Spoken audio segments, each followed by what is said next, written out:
Christine, can you hear me? Thanks.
We're right at noon. I'm going to give everybody just a minute or two to connect. As I saw when I clicked on the link, it gave me the registration thing again. So I'm sure some folks have the same thing. So I'm going to give people just a minute or two, and then we'll get started.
All right, we are 2 minutes after, so let's get going. I know you're all busy. And I apologize for this slight glow you see around here, the lighting. It's my computer. It's something with my camera. I just can't quite get it to look any better. So uh, thanks for your patience. But my name is Dirk de Heer. I'm the SHERC, or Southwest Health Equity Research Collaborative Investigator Development Core Lead. Shout out to Dr. Emily Cope, who is a co-lead on the core, and Dr. Nikki Teufel-Schoen. I don't think she's on, but she's the other co-lead. And our superstar administrator, Christine Smith, who is, really key in organizing all this kind of stuff. So this is an information session about our pilot research project program. And because we have a fairly decent sized group, I'm going to ask everybody to just put their name and department in the chat instead of doing introductions one by one. I think it's a bit more of an efficient way to see where everybody's from. Typically, we have a great representation of departments from across campus. So welcome. I know some of you are new to NAU. Welcome here. And First off the bat, if you have any questions about today or want to reach out after, send an email to myself or Christine, and I'll put my contact info in the chat as well. And I think it's at the end of the PowerPoint. One other little housekeeping thing. I believe this presentation is recorded. And at the end, we will have a little survey link that Michelle Cook, who's part of our SHERC evaluation team, will put in the chat. Is that correct, Michelle? Yes, it is. Thanks, Dirk. Awesome. All right, so let me share my screen and get started. And thank you. I see all the intros coming in. All right, so this is an info session about our pilot project program. We've run this program now for since the inception of the SHERC Center, which is 8 years ago, I think. And I believe we have since funded 28 pilot projects. And it's been a really successful process, and people have gone on to do lots of amazing, bigger and better things. And one more note. I know everybody's putting in their intros in the chat. If you have a question, can you just please unmute yourself instead of putting it at the chat, because I'm not going to actively monitor questions until the end of the presentation. But if you have an urgent question, just please feel free to unmute yourself and ask it. So SHERC is the Southwest Health Equity Research Collaborative. It's a NIMHD, or National Institute of Minority Health and Health Disparities grant. It's a U54 cooperative agreement, or sometimes we like to call it a center grant. This U54 is actually under an NAU research center called the Center for Health Equity Research, or SHARE. So we have sort of SHARE, the umbrella research center within NAU, and then under SHARE we have the SHERC U54 that is funded by the National Institutes of Health. The overall goal is to increase biomedical clinical behavioral research at NAU and address health disparities and advance health equity in our region. By the way, there are about 22 of these types of centers around the United States. There are several others in our region. We are the only one in Arizona. And we are currently in year 3 of 5 of our current 5-year cycle. So these centers are funded in 5-year cycles. And we are in our 2nd cycle and in year 3 of that cycle. So real briefly, we want to make a point to highlight why we emphasize health equity. And I think this image really captures it well, where it shows that even equal access, equality doesn't mean that everybody has the same chances of success, because it really depends on your starting point. And so we want to make that explicitly known at the beginning, that health equity is a focus of our center, and addressing health issues and impactful projects in our communities, in our region, is a priority for our center and this program. So the SHERC U54 has 5 different cores. We have an administrative core kind of overseeing the overall U54. We have our investigator development core here in yellow. That's us. And we oversee this pilot project, as well as an individualized mentorship program that I'm going to talk about a bit more in a second. But we also have a community engagement core, directly engaging with our regional communities. We have a research capacity core, which provides technical support on, for example, methods and data analysis, and they have done some equipment purchases and things like that. And then we also have a recruitment core, which focuses on recruitment of faculty in our center. These cores work across collaborate all the time on various initiatives, and several cores are relevant to this pilot project program also. And all of this is really focused on increasing research capacity at NAU, and we've been quite successful at doing so. And I looked up the data recently for another grant that we submitted, and over the last 10 years, NAU has quadrupled its NIH funding. Of course, that is in part due to the centers, the NAU, the SHERC Center, and the other U54, the NACP we have on campus. But there's also been a tremendous amount of growth if based on a lot of investigators who were affiliated or who were funded through this pilot program, and were supported, and did lots of other great things afterwards.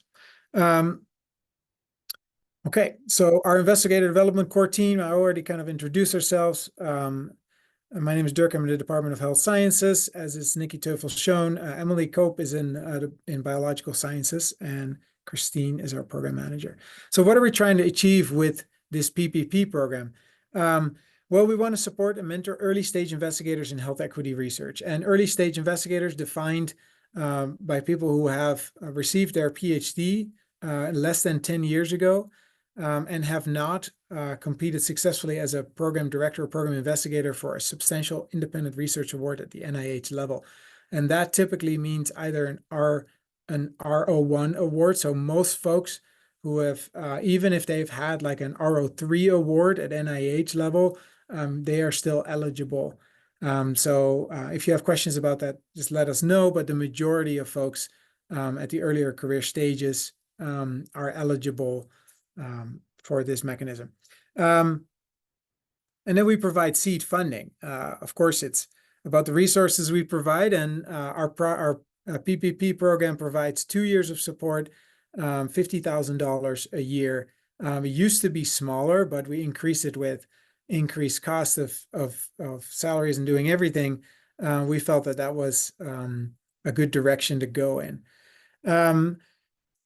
And so we want to support good research, even though these are pilot projects, or this is called a pilot project program.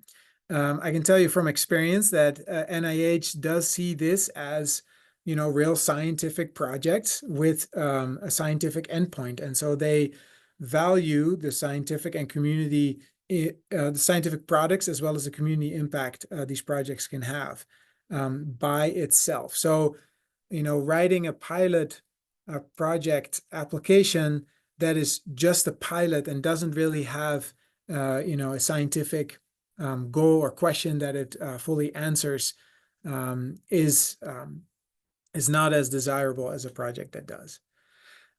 So I said 2 years, $50,000 a year. We typically fund up to 3 proposals per grant year. In this entire 5-year cycle, we will fund approximately 13 to 15 projects.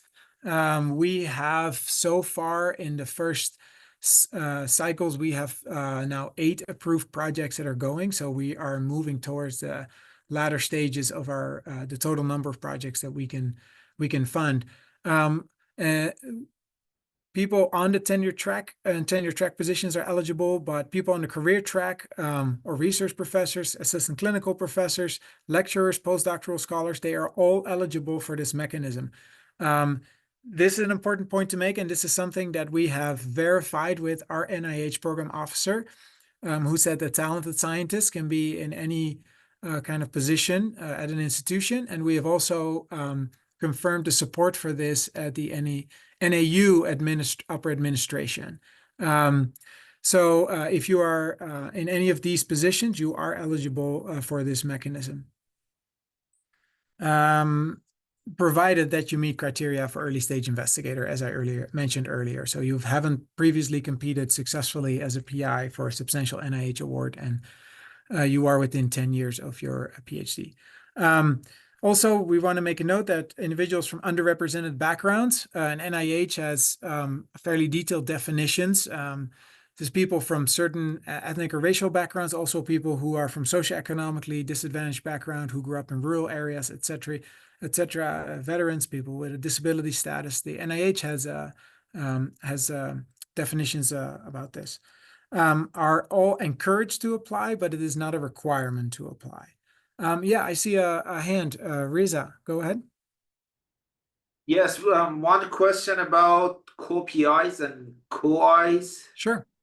Are co-PIs allowed, and are co-Is allowed? Yes, co-Is are allowed. As a matter of fact, most of our applications have a team of applicants, but there is typically one PI. And the one PI is the lead, who is an early stage investigator. The co-Is typically 1 or 2 co-Is are maybe senior folks or content experts or a statistician. So that's the most common. I would say on average, probably the projects have 1 PI and 2 co-Is. Okay, so the co-Is, you answered it, but they can be senior faculty. Yes, Okay. they can. Yes, they can. One note is you cannot be PI on multiple projects. You can be PI on 1 project. Sounds good. One other quick question. You don't, Sure. the university doesn't take overhead from its own funds, do they? What about indirects? Indirect. So there is no indirects, and I can actually double check this, but I believe so the notice of award is actually on the PI's name, which is actually kind of a big deal because this is an NIH award, even though it is administered and we make the recommendations for funding. NIH still has to approve it. But the indirects are associated with the full center, and there's not a distribution of indirects for these pilot projects specifically to each PI and the college, etc. Okay, great questions. Keep them coming. So we have a letter of intent process. Can I get any other questions? Sorry, go ahead. I was wondering if it's okay for co-Is to be, or co-PIs to be not from the. Sorry, I couldn't hear that last part. Oh, is it okay for international co-Is and co-PIs? That is a good question. I don't think we have had international co-PIs or co-Is ever in the past. So that is something that I will probably have to get back to you about. We have had co-Is at another institution. However, I will say that typically we have hired them as if there's pay associated with being a co-I and these folks are at a different institution. We've typically tried to process these as consultant agreements and not as full subcontracts because these are pilot projects under our center. And then you're adding another layer of a subaward to somebody else, which is another layer of a more complex contract. And those take some time to establish and execute. It's not impossible. We've had some pilot projects with subawards and contracts with folks at other institutions, but typically if you have a co-investigator at another institution and it's just them, then a consultant agreement is just easier to process. Yeah, Megan. Yeah, just kind of related to that. Could a co-PI be from a community partner organization that isn't necessarily an academic institution? And would the same sort of thing apply about it being a consultant, I guess, based on what you just said? Yes. And so, yes, they can, but I would probably, we typically haven't had a lot of co-PIs. I know it's like sort of semantics here, but typically it's like 1 PI and then we have co-investigators, co-Is. But yes, we've had several folks with partnerships with community organizations and folks that have been part of the investigative team and in various capacities, either consultant agreements or subawards, but consultant agreements are easier. Thank you. Okay. All good questions. We have a letter of intent process, and typically approximately half of the folks who submit a letter of intent are invited for a full proposal. It is a competitive process. The letters of intent are due on November 4th. We do this for 2 reasons. One, because it's an opportunity to provide feedback. And then to select the proposals that we feel are the best aligned with the goals of the program and NIH priorities. So it kind of gives us an opportunity for feedback on the LOI itself and kind of zeroing in on, on a few things that can make the project as competitive as it can be before the full proposal goes in. And I also think kind of going through that process itself is a valuable exercise. Even the folks who are not invited for a full proposal will still receive written feedback from our reviewers. So a couple tips for writing the letter of intent. Align your research objectives to the goals of SHERC. So we have and actually, Christine, if you could drop this in the chat. They are also on our website. Our full call for proposals includes the detailed instructions for the LOI. The narrative part is 2 pages long. we want it to be aligned with the goals of SHERC and have a health equity focused component. That being said, that does not mean we don't want scientifically rigorous proposals. The reviewers of the LOIs and the full proposal are a combination of our executive team, folks from other institutions, as well as our community advisory board, our community expert board. Scientific rigor and community impact are really important pieces to that review process. And then the final piece is, and we kind of had already a couple questions related to this, but having a strong team with investigators from some different areas of expertise is encouraged. But make sure that everybody has a well-defined role on the project. Like why are these people included? Is it because they're a content expert? What part of the project are they contributing to? Is an important part to take into account. Okay. And then PIs will receive an individualized mentoring and a grant writing workshop prior to full proposal submission. So so on November 4th, our LOIs are due. We will review them, and then everybody will receive written feedback. We will invite approximately the top half for a full proposal. November, I have the timeline in a later slide, but in mid-November, we have a grant writing workshop. I strongly encourage everybody to attend that workshop, regardless of whether you are invited for a full proposal or not. We have an external consultant who puts that on for us, and she's very good. So you can work with this consultant to get some more feedback. We will also meet with all the folks who are invited for a full proposal to kind of give you big picture, a couple of pointers to have the project be as strong as it can be by the time it goes into a full proposal submission. The format for the full proposal submission is an NIH R03 format, which includes a specific aims page and a 6-page approach section. And the 6-page approach section essentially includes the significance, innovation, and then your research approach, including your study framework, your design, your measures. And really the best feedback I can give on that part is really focus on making sure that you have a strong design, validated outcome measures, etc. Your hypotheses are clearly spelled out, etc. Then the full proposals are due in early February.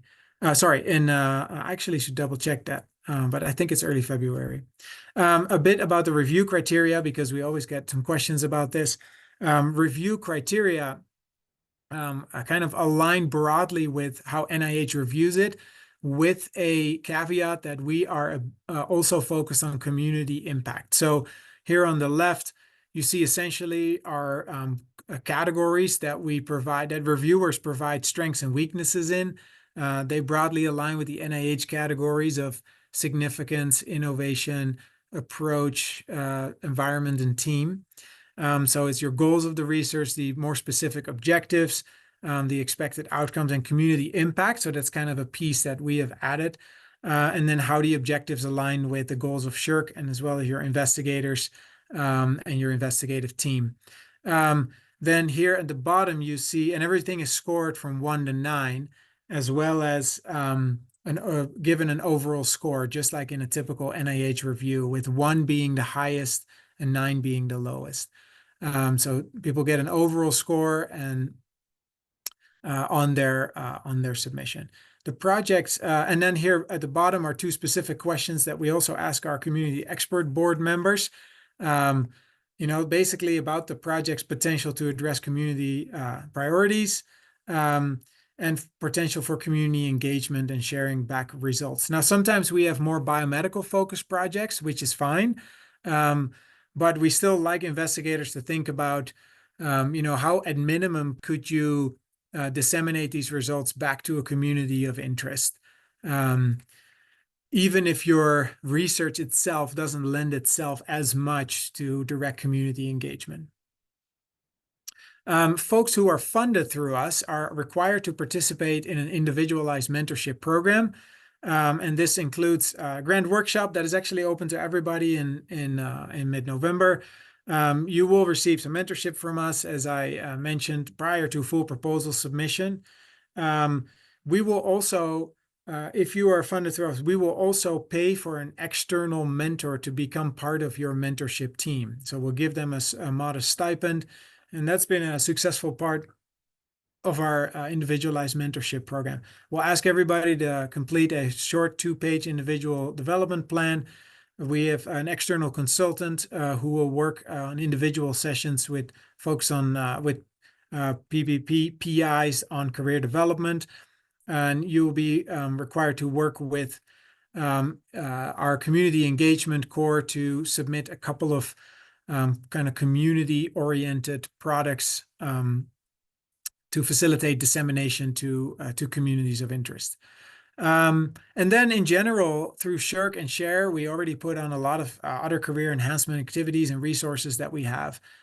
So those are, of course, available to funded investigators, but also everybody else. And how do we measure success in this program? Well, at the end of the day, we look at productivity, career advancement. We have some surveys about mentorship quality as well. And by and large, our outcomes have been very positive, and people have progressed in their career, been successful in securing additional external funding, been successful in achieving scientific products, as well as making an impact on the community. So here's the timeline. I kind of referred to it already a little bit. So November 4th, the LOI due date, that's the most relevant one at this point. November 12 and 13, our grant proposal workshop with Lucy Deckard. By November 25th, we will provide feedback on the LOI and notify those who are invited for a full proposal. Then we'll, over the next month or so, we'll have meetings with everybody who is invited for a full proposal to provide additional recommendations and or to kind of go over the feedback, essentially. There will be an opportunity for individual consultations, also with our grant writing workshop person over the next month or so. And then the full applications are due on February 10th. And you can kind of see how we've built this process to have a couple of moments of engagement and feedback. And writing and revising is really the name of the game when it comes to grant, from my experience. And then after February 10th, we will convene a sort of full NIH type panel review session. And we'll provide feedback on the full proposals, and we'll make recommendations about who will be recommended for funding to NIH. And I say recommended for funding because we make the recommendation, but NIH sort of holds the final okay on that.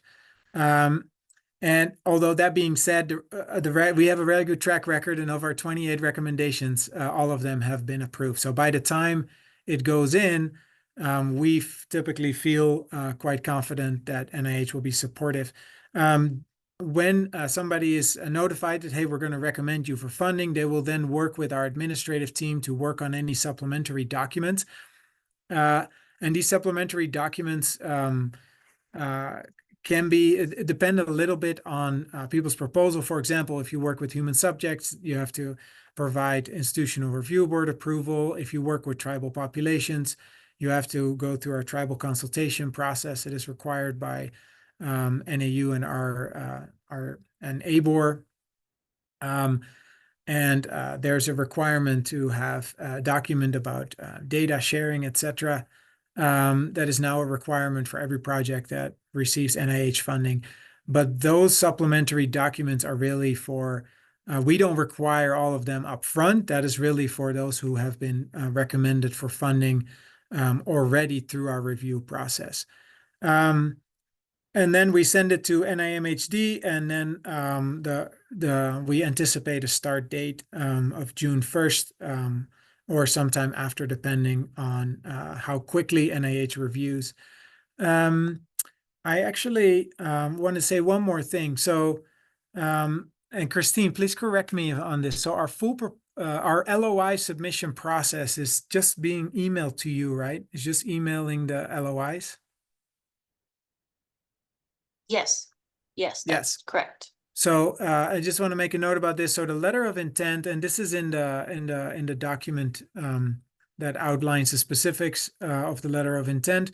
You just send it in an email attachment to Christine Smith.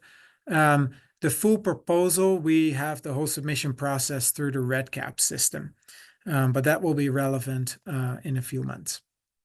So then finally, just to show you kind of some of the breadth of our projects, like I said several times, we funded 28 projects, but these are the ones that we've recommended for funding, or that actually, as of a few weeks ago, these have all been approved by the NIH and are ongoing. And you can kind of see the breadth of departments represented here, from informatics to civil engineering, nursing, criminology, pathogen and microbiome institute, and etc. So we do get quite a breadth of types of projects, and it comes down to the strength of the idea, the scientific rigor, the execution, and the potential for community impact in our region. So I'll stop there, and already got a couple of great questions, but please, raise your hand, unmute yourself, share any questions you might have, and if something comes up after this meeting and you forgot about it, didn't have a chance to ask it, make sure to send us a note. I'll actually drop my email in the chat also.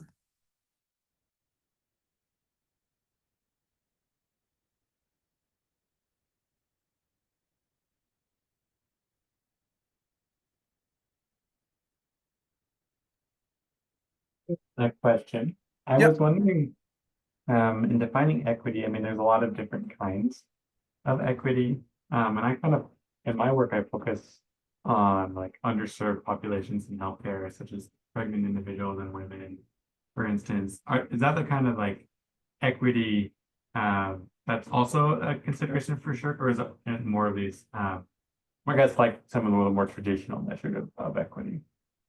No, I would say that is a very broad concept, and there, what you describe would absolutely be relevant. I do think it's important when you work with a population that's maybe not as traditionally known as suffering from health inequity, then it's important to kind of clarify that or spell that out for us, or for reviewers who may not be as familiar with that population. And so one more note on the reviewers,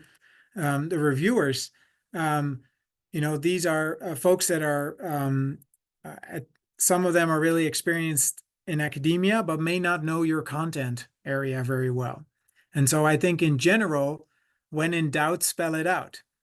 So it's also a general good grant writing tip, I think, to, not be afraid to or not think that reviewers are going to be very narrow experts on your content area. So I would probably write it for an educated expert audience from a general perspective, but maybe not content experts in your specific area. Thank you. Sheila. Yeah, I was wondering, for those of us, especially who are on more of a teaching career track, clinical track, and have a 4-4 load, is budget buyout for courses allowable with part of this budget? Yes. And I'm actually really happy you brought that up. I should have mentioned that. So one thing we require for a full proposal is actually that we have a letter from the chair from your department chair indicating they're supportive of this submission. And the reason for that is exactly that, the budgets are a little bit bigger now with a $100,000 project. And so most of our budgets include some buyout for the PI. Okay. I think it's important, especially when you're on a higher teaching load, to make sure that you have the time to actually do this project. Sometimes we have folks who have negotiated in their startup, or they're in the first couple of years and they have some allocated research time that they almost like provide as a match. But more often than not, we have PIs requesting some level of buyout. Thank you. Just like regular NIH grants, which is the strength of the NIH mechanism, and I think it facilitates successful project completion. So, yes, request the time you feel like you need within the budget, and as long as it fits in the budget.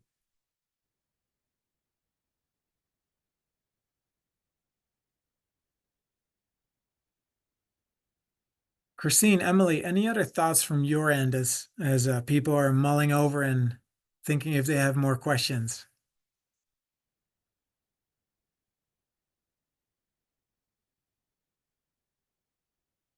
Not really. I think your point to highlight who the reviewers are and encourage everyone to spell out their research projects and their health equity focus was a good point. Now, having sat on the review panel a couple of times for these.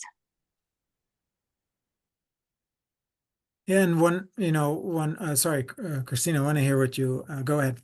Oh, I was just gonna say that, just to call attention to that call for proposals document that lists all the format of the LOI. And I'll follow up this meeting with a PDF of that too. It has all the guidelines for submitting.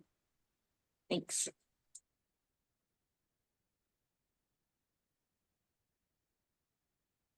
Yeah, and I see the question in the chat about international co-Is, and I have to get back to you about that. I know some NIH funding has international components, so but at the same time they don't really encourage it either. So I'm not sure. I don't think we've had an international co-investigator before, so it's something we may have to check with our program officer. Or if Susie's still on the line here, she might be able to talk to that as well. But we can follow up.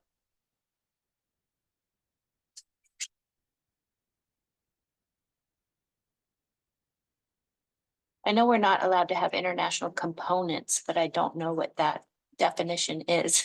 So we will, we'll get back to you with this question. I'll make a note.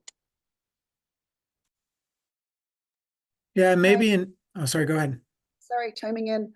I know Nancy Jones, our program official from NIH, has told us specifically we can't do international research, but it's possible if you have some other component of not the research in the international place, then we can talk about it. But she's specifically told us we can't do international research. Was that the question? Did I answer that right?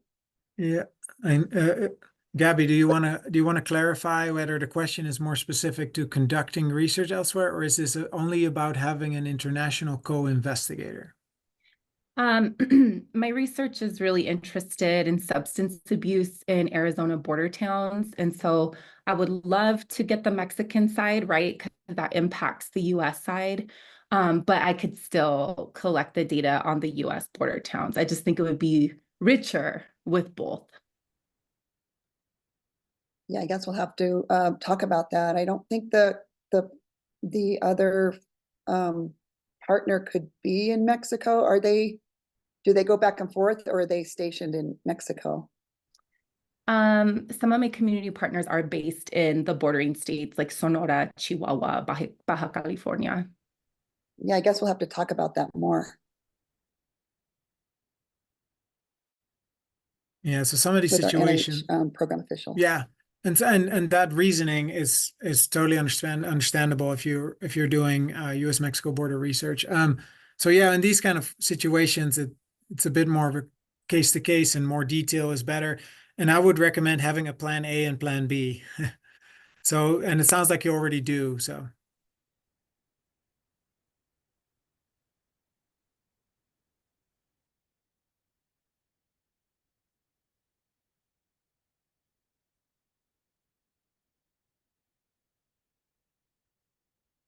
And Christine, Lucy Deckard is confirmed for November 12th and 13th, right? Yes. Okay, so I would recommend this grant writing workshop for everybody. It's 2 half days, if I believe. November 12th and November 13th, and it's really experienced person who's done it for us for several years. Even having done this for almost 15 years, I feel like I still pick up new things that I wasn't aware of. I'm reminded of certain things. And so use the resources available, and that is one that we offer, and it's free, right? And it's free. Great. Yes, Sheila. Could we have the times for that put in the chat, Christine? Sure, I'll do that. Thank you so much. Uh-huh.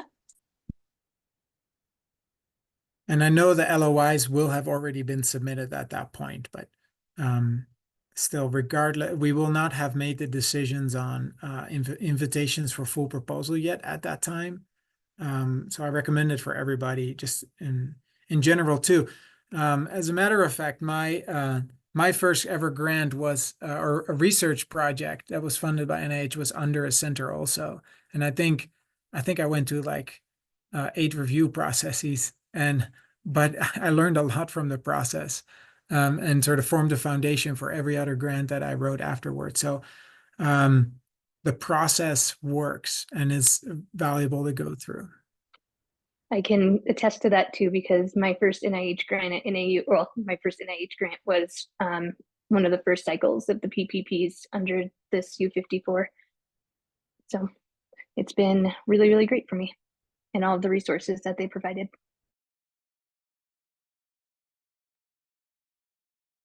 Great. Well, I'll hang out for a few more minutes for folks who have any additional questions. You know where to find us. Our emails are in the chat. Our document is online and was dropped in the chat also. I would also say take a look at some of the projects we funded.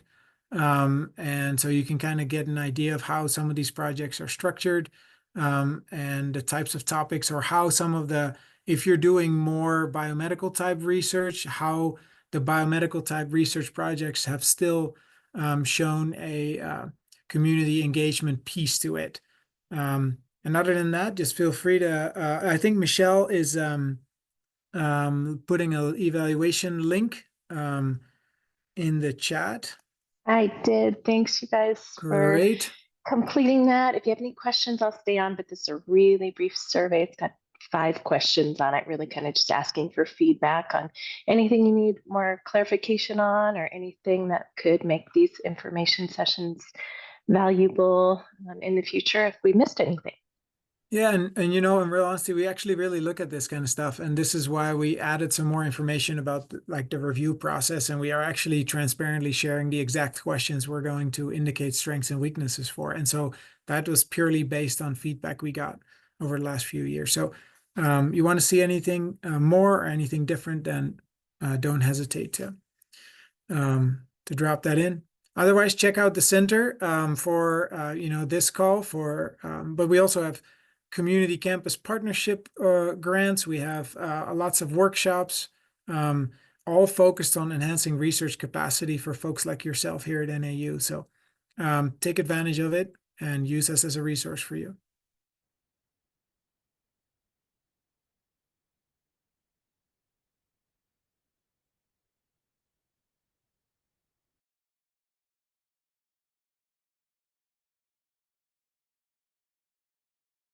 Could we also get a copy of the slides that you shared with us today?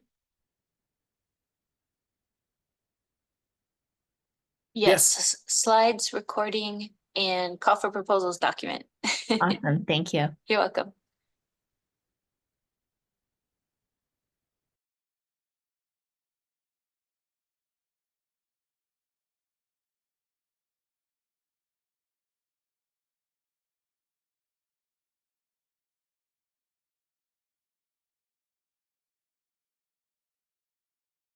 I'll jump in with another question.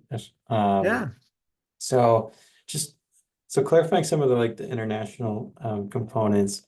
So it sounds like having an international or co-PI is not okay, but it's okay to have them as listed as a consultant on the project. Is that right?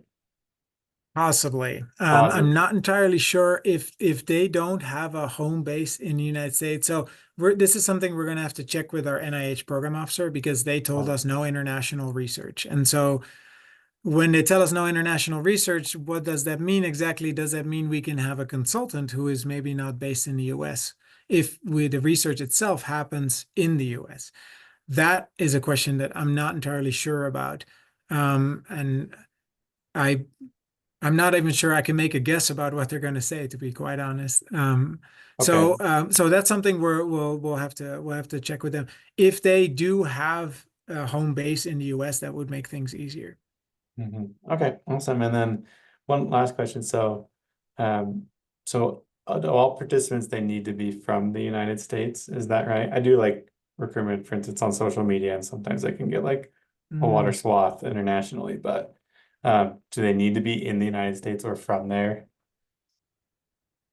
That's actually a really good question. I mean, technically you have no control over, who visits, websites and stuff like that. And if you're, yeah, I don't know. We would probably have to know a little bit more detail. To me, it's on the one hand, it sounds like pretty generic and you don't control that. So as long as people are sort of visiting your app or site, then, that's not your responsibility. On the other hand, if you are awarding like gift cards and things like that, then, do you need people's names and stuff like that? Or do you need like just an email address or something like that? And so I don't know. I would probably need a little more specifics, and possibly need to run that by our program officer. If we, I will say though, if we're going to our PO anyway to ask the question about co-investigator, maybe we can ask, if we can get some more details, maybe we can ask both questions at the same time. Okay, sounds good. Thank you.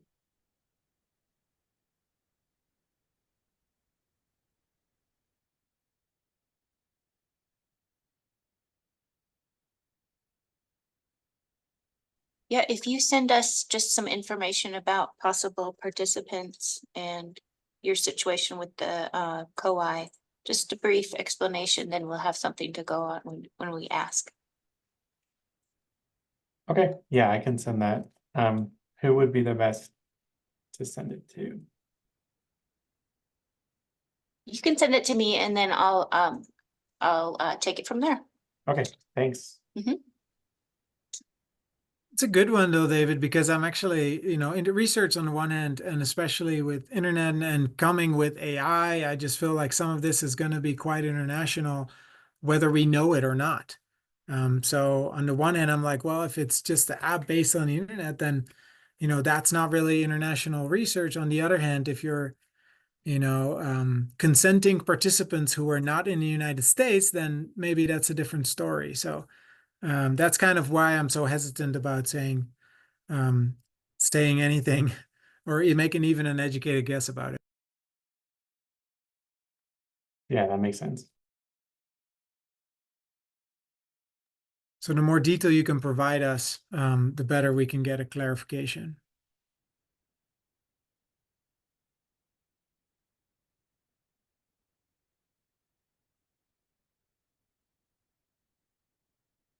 Any other questions from anybody who, even if somebody hopped on late, missed something in the beginning, this would be the time to ask?